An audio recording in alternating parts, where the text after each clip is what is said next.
Imagine realizing that singing like a simple four-chord worship song on a Sunday morning is actually, funding a global multi-million-dollar theological empire. Right. And not just any empire, but one that your local pastor might actually believe is, well, spiritually dangerous. Yeah. So it's a wild thought. It totally is. Today, we are looking at this bizarre and honestly fascinating modern reality where churches are treating music royalties the exact same way nations treat economic sanctions. Mm. We are exploring the fiercely debated doctrine of biblical separation, which is this deeply rooted theological framework that dictates who believers should and, more importantly, shouldn't associate with. It is a remarkable evolution, really. I mean, we are looking at a stack of sources today that span from the dense systematic theology of 20th century scholars like Roland McCune Oh, yeah. to church manifestos from places like Providence Baptist Chapel, all the way to modern socio-religious analysis. And we're going to examine how tactics that are remarkably similar to the political BDS movement. Right. Boycott, divestment, and sanctions. Exactly. How those tactics are being actively applied by traditional churches against massive contemporary Christian music empires. Yeah, so the mission of this deep dive is to really understand the mechanics of these boundaries. We want to know how ancient theology dictates modern economics, like, who gets those fractional CCLI royalty payouts. Right. And we want to see what happens when a desire for absolute doctrinal purity just collides head-on with a hyper-connected, globalized church culture. But before we get into the weeds of royalties and boycotts, we need to make a very clear statement about the nature of the material we are discussing today. Yes, a mandatory disclaimer is definitely necessary here. Our sources today discuss highly politically and theologically charged concepts. Specifically, they reference the mechanics of the BDS, the boycott, divestment, and sanctions movement. Which is originally and primarily associated with the Israeli-Palestinian conflict. Right, exactly. But we are purely looking at how the mechanisms of that movement are being adopted within internal Christian debates. This deep dive takes absolutely no political or theological sides. None at all. We are not endorsing any of the viewpoints, the boycotts, movements, or theological positions that are mentioned in the source material. Our goal is 100% to impartially unpack the arguments and frameworks presented in these texts. Okay, let's unpack this. Because Right. to understand why a local church in 2026 might wage essentially financial warfare against a record label, we have to grasp the anatomy of biblical separation itself. Yeah, we have to start at the foundation. Because to an outsider, or even to a lot of modern folks within the religion, actively isolating yourself from other people who claim the exact same faith, it looks like pride. Oh, sure, it looks incredibly divisive. Right. So how do these communities justify building these walls between themselves and other Christians? Well, they justify it by categorizing the nature of the separation. So the texts from the Bob Jones University Bible faculty, they outline two very distinct types. The first is personal separation. Okay, personal separation. Yeah, which is essentially lifestyle. It's the mandate for an individual to avoid worldly conduct. It's about personal holiness, so not participating in behaviors or associating closely with individuals that would, compromise your moral character. Which I think we can agree is a pretty universal concept across almost all world religions. Exactly. You live differently than the secular culture around you. The friction doesn't usually start there. It starts with the second type. Right, and that is ecclesiastical separation. This moves from the individual to the institution. Okay. Positively, it means identifying only with groups that are fully faithful to the truth of the Scriptures. Negatively, it is the absolute refusal to be identified with any teacher, church, or organization that compromises on the fundamentals of the faith. So we are talking about literally severing institutional ties. Yes, completely severing them. And the sources are incredibly careful to frame this not as an act of hostility, but of preservation.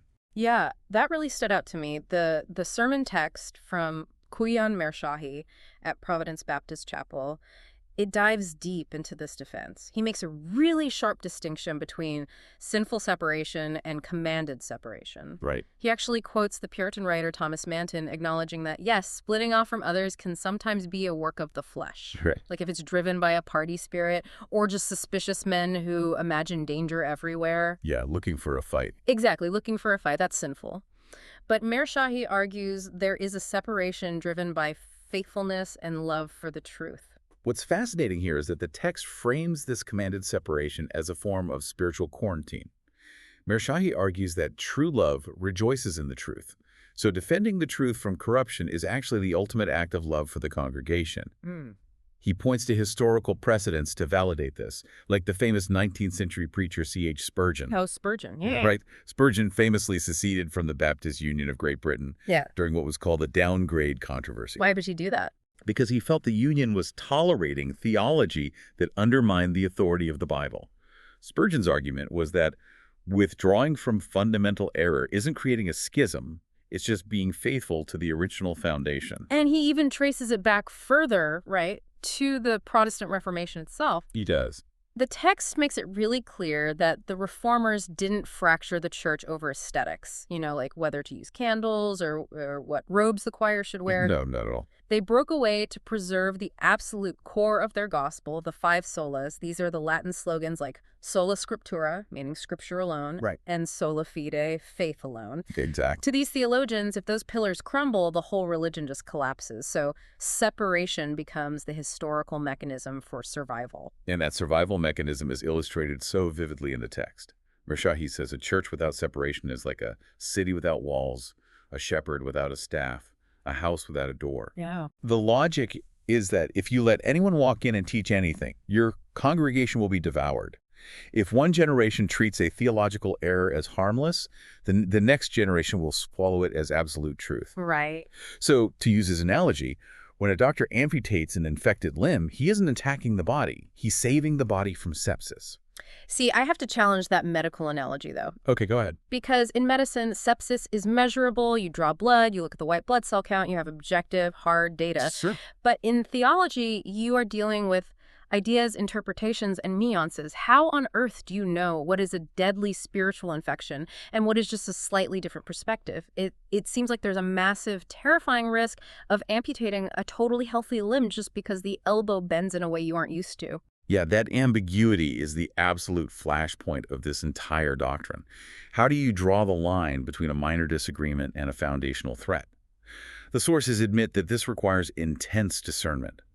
And historically, that inability to agree on where the line should be drawn, well, it caused one of the most significant fractures in 20th century Christianity. The 1980s. Exactly. When you read the sources about the systematic theology of Roland McCune, you really see how this philosophical debate over drawing lines turned into a full-blown institutional war. Yes. Roland McCune was a titan of systematic theology within historic fundamentalism. And his primary battle was against a movement called New Evangelicalism. Which was championed by massive cultural figures, right, like Billy Graham. Right, exactly. Now, to understand the conflict, you really have to understand the strategy of the New Evangelicals. They believed in cooperative evangelism. Their goal was to reach as many people as humanly possible with the core message of Christianity. So max reach. Max reach. To achieve that, they were perfectly willing to partner with mainline denominations or liberal theologians, people they vehemently disagreed with on secondary issues. Oh, I see. If it meant they could secure a stadium, pool resources, and preach to 80,000 people, they would share the stage. And the logic makes sense from a utilitarian perspective. If your ultimate goal is the reach of the message, you just build the biggest tent possible. Sure. But Roland McCune looked at Billy Graham's stadium crusades and saw an absolute disaster. For McCune, partnering with theologians who denied, say, the literal miracles of the Bible just to get a bigger crowd was a direct compromise of the church's holiness. Because for McCune, systematic theology doesn't allow for pragmatism to override purity. He famously rejected a concept that was gaining a lot of traction at the time called secondary separation. Wait, what is secondary separation? It's the idea that you separate from a true believer simply because that believer is associating with a false teacher. It's like playing 6 degrees of theological separation. But McCune rejected the label because, to his mind, there are no degrees. Right? Correct. To McCune, there is only one standard, and that is God's absolute holiness. Yeah. Any compromised relationship, even if you are completely orthodox yourself, but you share a stage with someone who isn't, that violates that holiness. Wow. He relied heavily on texts like 2 Thessalonians 3:6-15, where the Apostle Paul commands the church to withdraw from a disorderly brother. And the key word there is brother. Yes. It proved to McCune that separation applies even among true fellow Christians if they are disobedient to apostolic tradition. But the pushback against McCune was fierce, and it was even from within his own camp. You have John R. Rice, a massive figure in revivalist fundamentalism who was entirely focused on soul winning. Oh yeah, John R. Rice. Right. Rice looked at McCune's hyper-strict boundaries and essentially said, "You are paralyzing the church." Rice argued that if someone held to the absolute non-negotiable fundamentals, like the virgin birth, the blood atonement, the bodily resurrection, you should fellowship with them to win souls. Yeah, the big tent idea. Yeah, Rice called this strict secondary separation an artificial, man-made doctrine that leads to nothing but, and I quote, hair-pulling and hell-raising. That's the eternal tension right there, between evangelism, reaching outward, and holiness, protecting inward. Rice saw that McCune's logic creates an infinite regression. That's the subjective sinkhole I was talking about. Maybe So I have to yeah. separate from my pastor because he had coffee with a pastor who once endorsed a book by a guy who denies a core doctrine. I mean, where does the auditing end? It demands an impossible level of surveillance over everyone's associations. It does, which is exactly why theologians of that era had to build pragmatic frameworks to try and manage it. The sources detail Ernest Pickering's concept of the 4 levels of fellowship. Okay. Pickering tried to solve the sinkhole by categorizing relationships into personal, local church, interchurch, and interdenominational fellowship. So it basically concentric circles of partnership. Exactly. So you might have personal fellowship, praying together, reading the Bible together, with a neighbor who attends a church with theology you find somewhat compromised. Yeah. Just neighbor to neighbor. Right. But you would draw a hard line at the interchurch level. Yeah. Your church would never co-host a youth retreat with their church. The institutional boundary tightens even as personal grace is extended. Here's where it gets really interesting. Because Pickering and McCune were writing these dense theological textbooks in the 1980s, right? Debating stadium crusades and interdenominational councils. It would have been completely imponderable to them what the actual battleground would look like 40 years later. Oh, absolutely imponderable. The sources highlight this staggering shift, which is the near total elimination of traditional hymnody from mainstream evangelical churches today. The cultural landscape just completely shifted beneath their feet.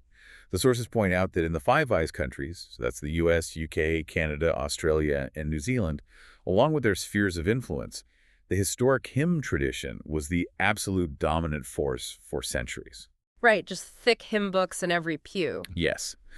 But through a bit of cultural accommodation here, a bit of erosion, a desire to be relevant to the youth there, the contemporary Christian music industry, CCM, began to really encroach.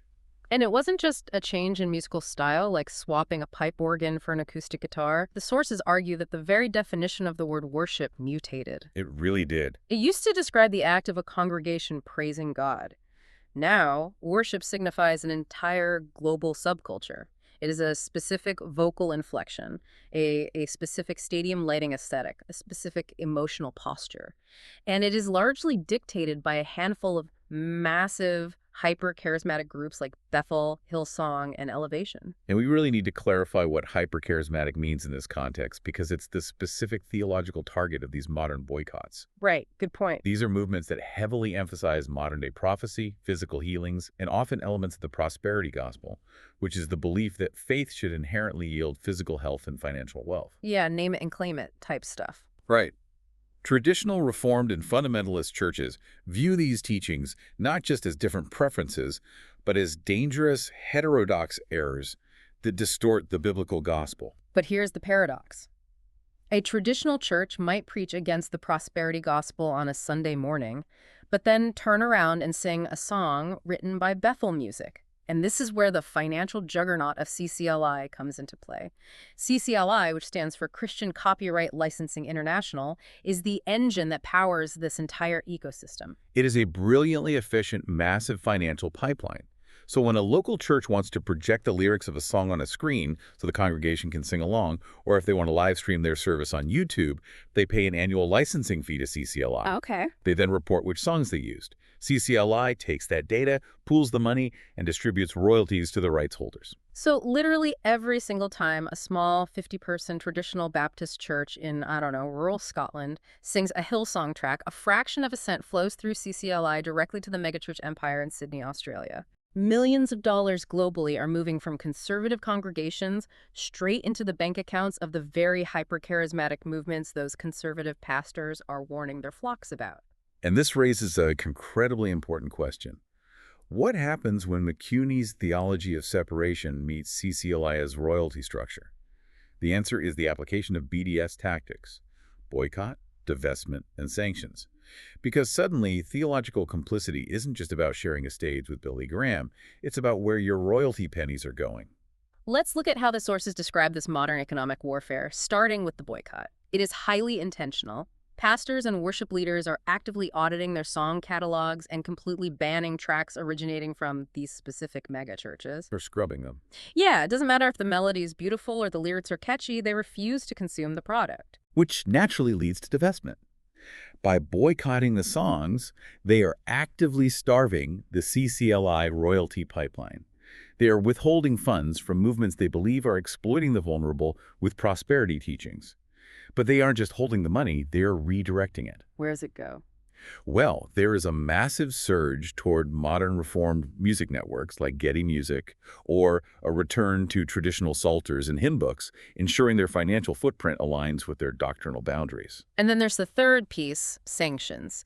Obviously, Protestants don't have a pope to issue formal excommunications, so their sanctions are social and media-driven. Right, very public. We're talking about ecclesiastical penalties like public rebukes, where pastors will explicitly name the problematic groups from the pulpit.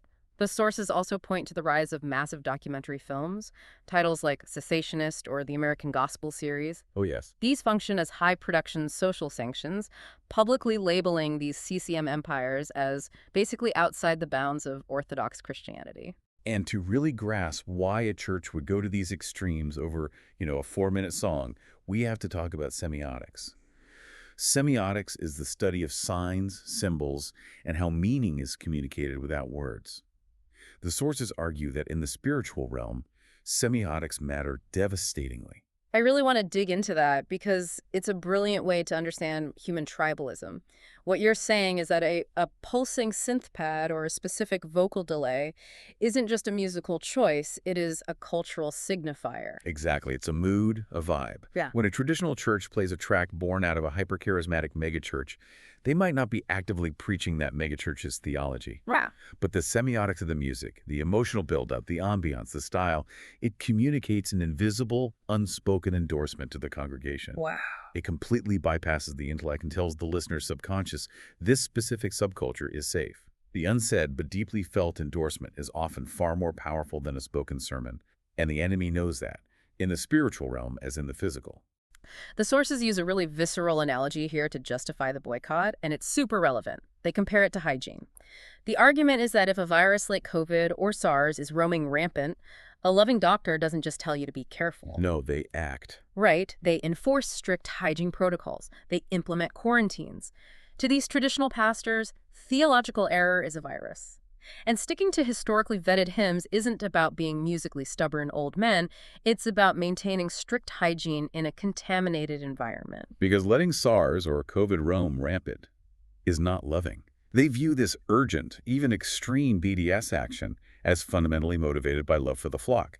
They believe there is worship music that, as the Apostle Paul wrote, lets the word of Christ dwell in you richly. And then there's music designed to mesmerize, mislead, or emotionally manipulate the congregation into a trance-like state. Yeah.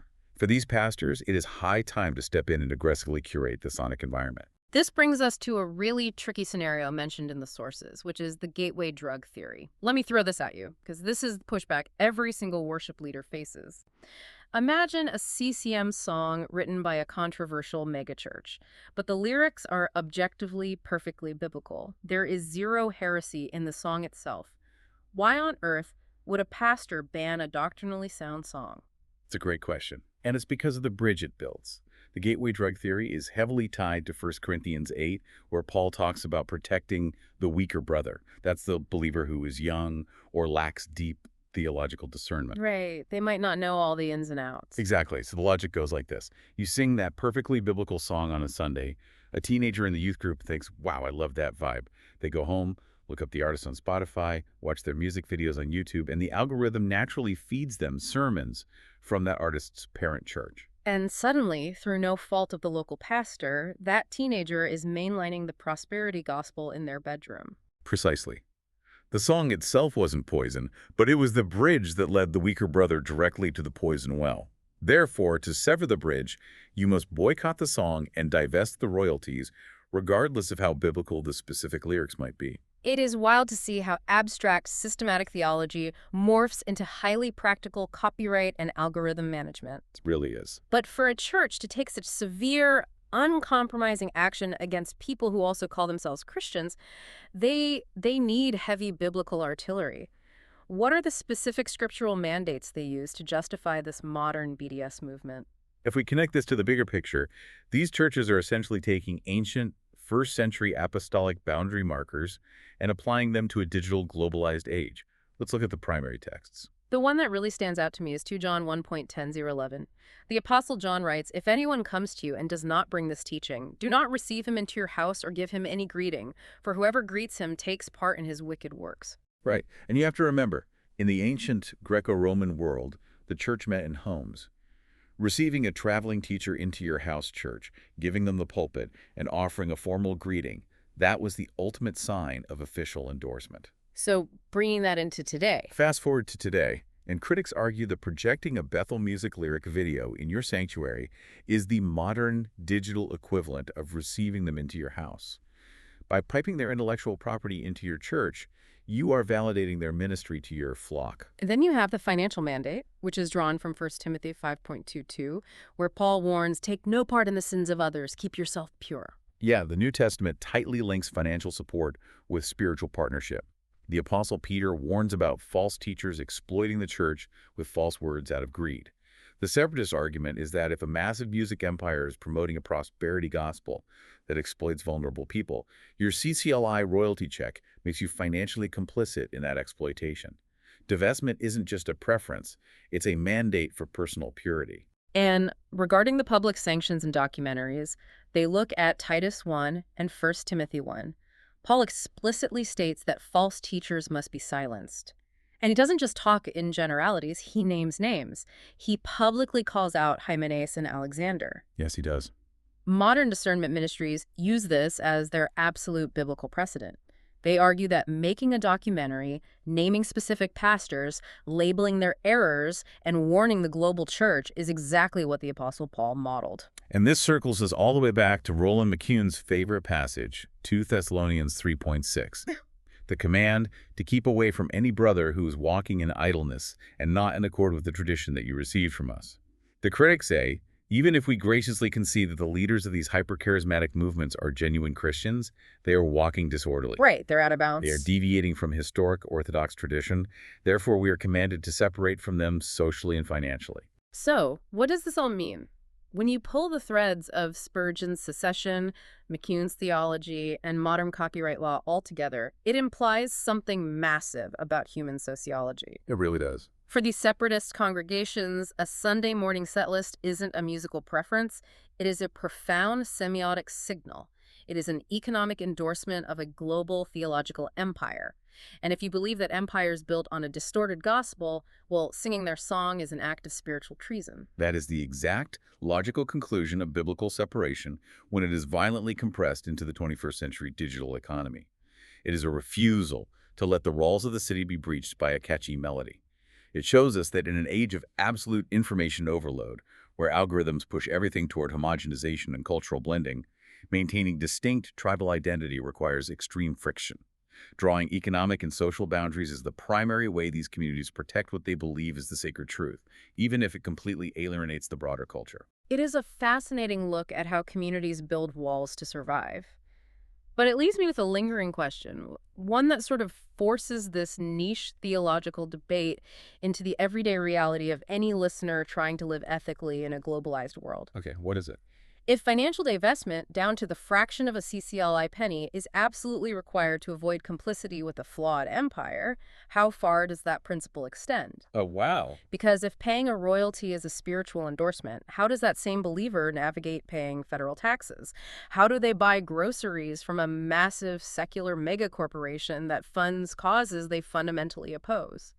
If the goal is absolute moral purity in your financial footprint, how do you untangle your single thread of conscience without pulling down the entire inescapable web of the global economy? The subjective sinkhole hasn't disappeared. It just grown to encompass the entire world. And the muddy waters remain as muddy as ever.